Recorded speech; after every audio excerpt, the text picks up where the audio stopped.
ntashobora kwemera ni uko abantu baduteye ntabwo ari impunzi, jamais ntabwo ari impunzi zaduteye, twatewe n'abasirikare ba Uganda.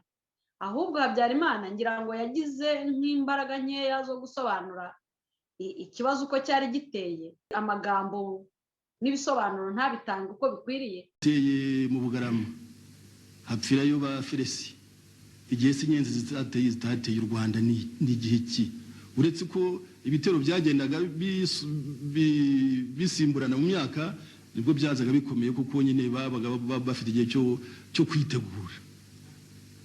N'ubu ngubu ziyise inkotanyi, n'ubundi nizo ziyise inyenzi, ntawazise inyenzi n'uziyise ko ubu ziyise inkotanyi. Byari byo byose ni babandi cyangwa n'abana babo baratera, baza bafite igitero gikaze kubera ko bari bavuye mu ngabo z'amahanga, bafashe ibikoresho byabo, batekaga ibigo bikomeye. N'ubu kandi amasasu bacana bajya kureba muri ibyo bigo, ikibazo bafite cyose bajya kureba aho bategekaga. Ariko ubundi yagombaga kwanga kwemera ko ari impunzi zateye, kuko sizo. Ntabwo impunzi ntabwo arizo zaduteye, twatewe n'Abagande, abasirikare bavuye mu gisirikare cy'Ubugande. Nta mpunzi yemererwa kujya mu gisirikare cy'igihugu yahungiyemo. Ubwo ni ukuvuga ngo ako kanya bagiye mu gisirikare ntabwo bari bakiri impunzi, bari Abanyarwanda. Yes, yagombaga kuvuga ibintu uko biri. Twatewe n'igisirikare cya Uganda. Uganda yaduteye rero, niba barakoresheje ibikoresho bya Uganda, imodoka za Uganda, uniform za Uganda, bakadutera kandi tutigijije nkana, mu baduteye harimo n'Abagande pure. Urabihakana nabyo? Oya cyane rwose, ndabyemera. N'ubu baracyari mu Rwanda.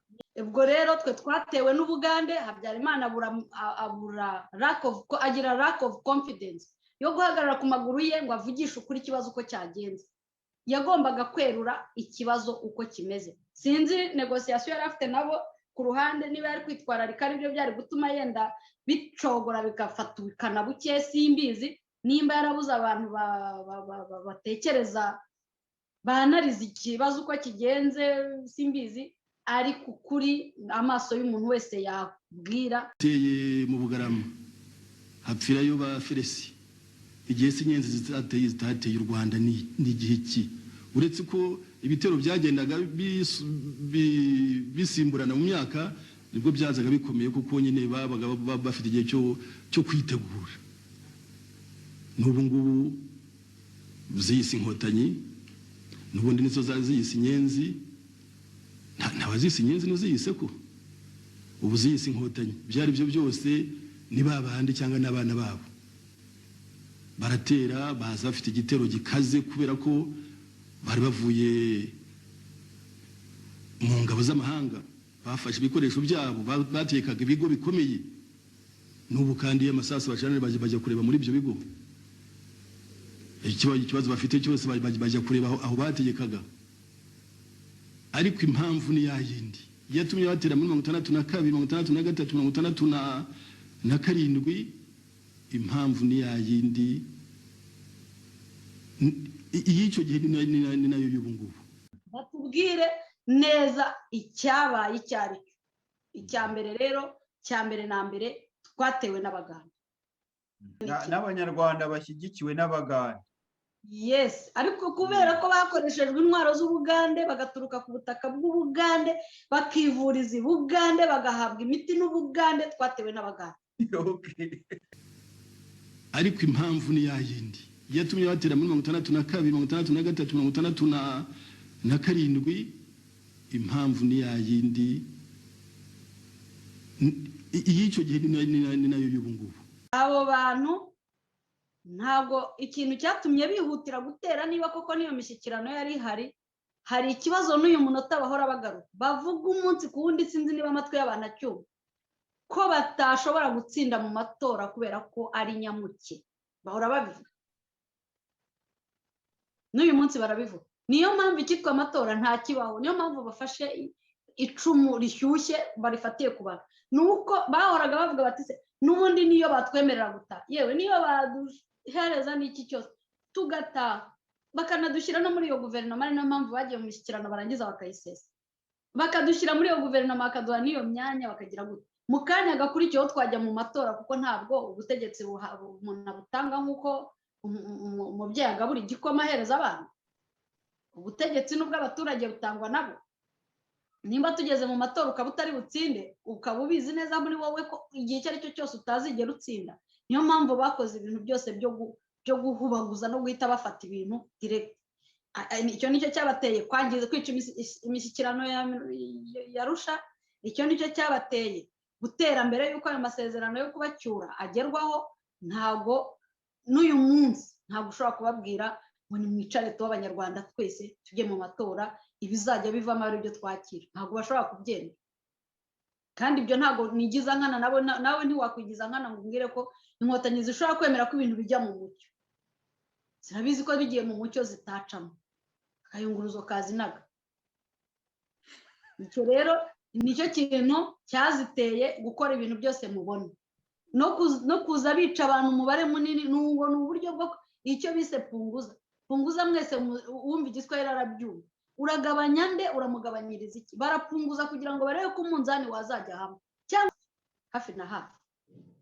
Rero bari abantu ngenda hakana ko ari abanyarwanda, ari impunzi. Ni abanyarwanda ariko si impunzi zaduteye, ntabwo ari impunzi. Impunzi ntishobora gufata imbunda z'igihugu yahungiyemo ngo itere aho ituruka. Ishobora kugenda yenda ikabaza amapitopito, igahana imisanzu, bakagurisha za nka numvise, bakagura ibikoresho hanyuma bagatera. Ariko bari abantu ntabwo baduteje ibikoresho baguze, baduteje ibikoresho bya Museveni. Bamazunuza indege, igisasu cyaguzwe na Uganda. Ntabwo rero twatewe n'impunzi, icyo cyo ntabwo kirimo. Bateye u Rwanda ntabwo ari abanyarwanda, ntabwo ari abanyarwanda, kuko igitekerezo ni ikigande, ibikoresho ni ibigande. Hanyuma yenda baprofise, ariko impamvu bateye ntabwo ari uko bari babayeho nabi, ntabwo ari uko ubuhunzi bwari bwabariye, ahubwo bateye kuko babishoboye, babonye ubushobozi. Bateye kuko ibikenewe babyujuje, donc ibikeneye ngo bajye ku rugamba babyujuje. Naho kuvuga ngo bari baje kudutabara, ibyo ntaho bihuriye. Niwari budutabare yenda akadushyira heza, ntabwo ibyari kubabuza, kuko bo bari baje gufata ubutegetsi. Ibyo byo turabyemeranyaho rwose. Nk'abantu ibyo bavuga mutakoze kuri icyo kibazo, cyane cyane hari nk'ikibazo cy'impunzi. Igisubizo mwakunze gutanga ntabwo kigeze kinyura abantu benshi. Muvuga muti u Rwanda ni rutoya, abo bantu bazirwarize aho bagiye. Yenda ubwo amagambo mvuzemo ntabwo ari mwakoresheje, ku buryo benshi babigize urwitwazo, bikanatuma ndetse ikibazo gikomeza gukara. Iyo disikuru ya Habyarimana avuga ko ikirahuri cyuzuye, bo ngira ngo ndabivuga uko ngiye numva bo babifashe, uko nkurikije uko babifashe. Bo baravuze yenda bati icyo kirahuri niba cyuzuye turayamena tuyacagase, hanyuma natwe tujyeho. Niyo mpamvu bakoze punguza. None ayo mazi yuzuye icyo kirahuri baraje barayamena, amenaho make kugira ngo babone n'abaho bajya. Yenda Habyarimana we yavugaga ati aho kugira ngo ngira abo mpunguza hanyuma mbonaho nshyira abandi, reka ngerageze bamwe mbareke bature n'aho bari. Yahita ubyumvikaneho buri u Rwanda ni rutoya, minzi zarwo ni nkeya, resources ni nkeya. N'uyu munsi uwatubwira ngo twese dutahe aduhaye amahoro, ntabwo twese twabaye. Ndabihamya rwose ko twese tutajya kubayo. Yes, ariko umuntu akareka kutabayo ku bushake bwe. Ntaho aho uri ufite ubwenegihugu, Sekidende nayo ngiye kuvuga, Munyabagisha naryo riracyari. Nawe aravuga ati aho ndi nta kibazo mfite, ariko iwanyu hahari abahari bamerewe neza. Ariko twese burya ntabwo ariko twese twajya kuhaba. Rero nimba Habyarimana yaravugaga ati mutahe, abandi babishoboye bagume iyo bari, ahubwo ubwiye avuga ati mwese nimuze, hanyuma dukore plan zose z'ukuntu aho wajya we n'abari mu gihugu, uwashaka kugira aho wajya yahajya akabaho. Nk'uko uyu munsi aho turi tubaho, yenda tuhari turi impunzi, ariko hari uwahaza noneho aje gushaka. Nk'ubu twarahabaye turi impunzi, tuvuge ko dutashye ayo mahoro abonetse, ibibazo bikemutse, buri muntu wese ashobora kujyaho igihe cyose ashakira. Nimba ugifite access aho wabaga, nta kizakubuza kuhaguma, yenda ugahindura titire y'uko wari impunzi ukahaza noneho nk'umushoramari ariko ukagenda nta kibazo. Rero bo baravuze ati reka iki kirahuri ubwo cyari cyuzuye akaba atubwiye ngo ntituza kuko cyuzuye, reka noneho twe twijugunyemo ibirengaho bimeneka. bahereye no kuri nyir'ikirahuri, bahereye kuri nyir'ikirahuri, kuvuga ngo ufashe ikirahuri cyuzuye ugafata garaso nk'eshatu ugashyiramo, igikurikiraho ni iki se? Ya mazi arameneka garaso zikagumamo. Niko bimeze rero, niko babigenje. Ariko kuvuga ngo bari ngo nuko bari bamerewe nabi, nuko bari babonye uburyo bari bavuye gutera, bari bateye muri Mozambique bavayo barazamuka bafasha Museveni barabirangiza. Umugani sinzi wavuze ati bari babonye uko igihugu cy'Ubugande bagishwanyaguje n'intambara, ntabwo bari kubikora iwabo. Ariko bo kubera ko bari bakeneye igihugu, ntabwo bari bakeneye abantu gushwanyagurika kwacu, ntacyo byari bibabwiye rwose. Cyane ko bari baranababwiye ati nimutera abo muvuga ntimuzabasanga, nabo bakavuga batari bo ngabo nitushaka ntituzabasanga n'ubundi ni Abahutu. Siko byari bimeze se, keretse niba ari cyo bari aho kuvuga ngo impunzi kugira ngo zitahuke nta cyakozwe, wirengagiza amategeko ariho kuva muri 1966.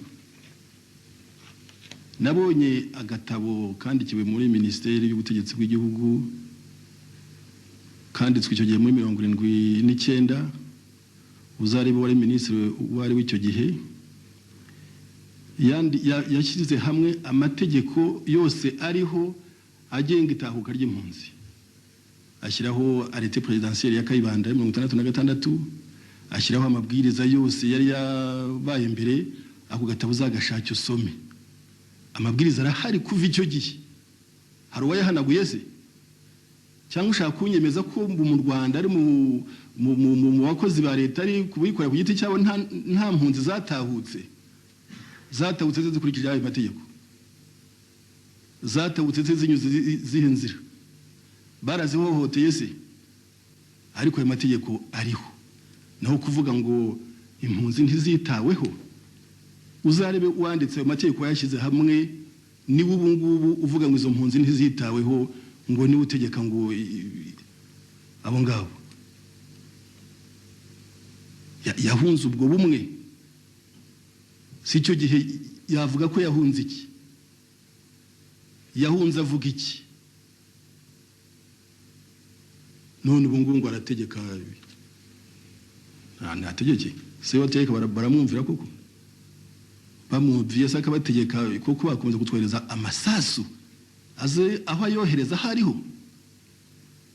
Bamwumviye se bamara kunywana n'abantu bakatwohereza ibitero hano ibyumba? Naho ubundi amategeko ari uzareba ku gatabo bayashyize hamwe muri 79 ntibigeze bahanagura. Ariko icyo nemera rero nuko rwaba rutoya rwaba rugari, impunzi ishatse gutaha yatahuka. Ariko u Rwanda ni rutoya, ibyo biraboneka. Kandi rero cyakora muri ibi by'intambara twongeye kwemeza i Dar es Salaam ku Rwanda rwemera rwose ko impunzi zatahuka, ku Rwanda rusaba gusa ko amahanga yadufasha, kuko u Rwanda ari rutoya, ntabwo ari urwitwaza. Ariko biragaragara u Rwanda ni ruto. Ariko rero ibyo ntibyabuza ya droit bafite yuko igihe bashatse gutahuka, bwa burenganzira bafite yuko igihe bashatse gutahuka batahuka.